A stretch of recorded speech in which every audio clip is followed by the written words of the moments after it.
Mən Məmmədov Əldam Yunusoğlu.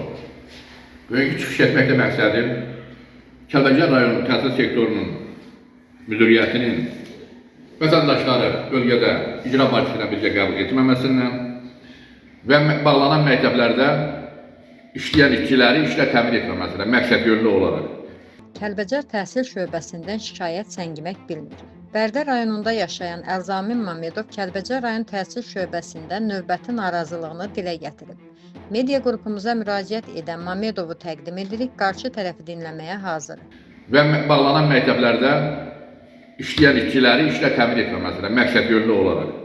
Necə olur ki, Bakı şəhərində 39 sayılı məktəbdə YouTube kanallarında var, müəllim gəlib işləyir, Gəncədən gəlib Bərdədə müəllimə işləyir, Goranboydan təyin eləmirsən, bilirsən, bədən tərbiyə müəllimi gəlib Bərdədə məktəbdə işləyir, güya. Bərdədə olan Bərdədə işlə təmin olunmur. Yəni Şərqi Zəngəzurla bağlıdır, Qarabağ regionalına yox. Kəlbəcərdə də təyin olunmuş təhsil sektorunun müdiri var. Nə dərsdən xəbəri var, nə müəllimlərdən xəbəri var.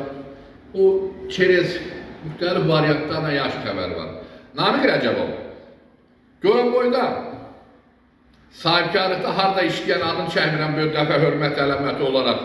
Bilirsən də Kəlbəcərdə nə iş görür, gedib nə satır, ticarətlə məşğuldur.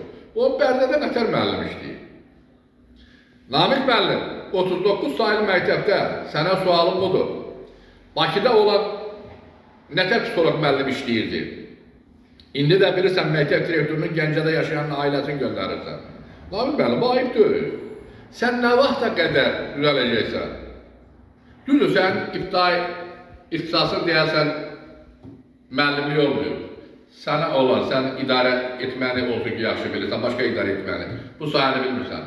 Namiq Rəcəbov, səndən xahişi və tələbim ondan ibarət ki, yaxşı olar ki, Kəlbəcər İcra Hakimiyyətinin başçısı, hörmətli Azərbaycan bölgələrdə hara qəbula gedirsiniz də gedirsiniz, iştirak edin. Niyə getmirsiniz? Niyə qorxursunuz?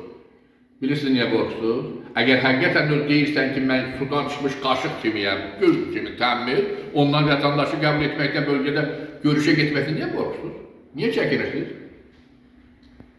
Rayonun rəhbərliyinə də müraciət edəndə deyir ki, vallah bilirsən də təhsil bizə tabi deyil, görürsən ki, düz deyil. Ancaq çox maraqlıdır. Necə olur ki, Bərdə rayon icra hakimiyyətinin başçısı və digər rayon rəhbərləri qəbullara gedəndə təhsil də digər kollektivdə gedir.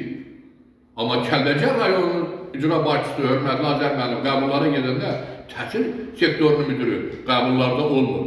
Yəni, vətəndaşdan qaçır. Cənab Prezident dəfələrlə deyib ki, Namiq müəllim qulağına eşit. Dəfələrlə deyib ki, biz xalqın xidmətçisiyik. Sual doğuran məsələ budur ki, xalqda, ictimaiyyətdə bölgəyə çıxıb qəbul keçmirsənsə, siz kimi xidmətçisiniz? Amma Goranboydan, Gəncədən, gəlib Bərdədə mən çəkirəm onların hamısını, bilmirsənsə bil. Bərdədə olan, təhsildə olan məktəblərdə hardan göndərdiyin ki, müəllimlər var, düzü qoşursan. Onların əksəri işə gəlməmələrin günləri çəkirəm. Buna narahat olma. Bunu yaxın günlərdə paylaşacağım, verəcəm. Niyə? Marağın nədir? Bərdədə 7 il psixolog işləyən bir müəlliməni Bərdədə göndərmirsən, Gəncədə, Bakıda, Şəkidən göndərirsən. Buna maraq nədir? Həqiqətən də sudan düşmüş qaşığa oxuyursan, səmimi deyiləm onu da. Üzümü tuturam ölkənin prezidentinə, cənab prezidentimiz, Kəlbəcər təhsil sektoru deyək biabışı bir gündədir. Ümumiyyətlə Respublikada təhsil gündədir. Kəlbəcər təhsil sektorunun müdürü, özünü tərtəmiz adlandıran Namiq Rəcəbovla birgə məni qəbul edəsiniz. Onların hansı işlə fəaliyyət göstərməsi, video çəkilişlə subutlarla mən subut edəcəm. Hələlik bu qədər, yəni çıxışlarımız davam edəcək. Bunu deyib sağ Namiq müəllim. Çünki yeni çəkilişlər var, yeni oyunlar.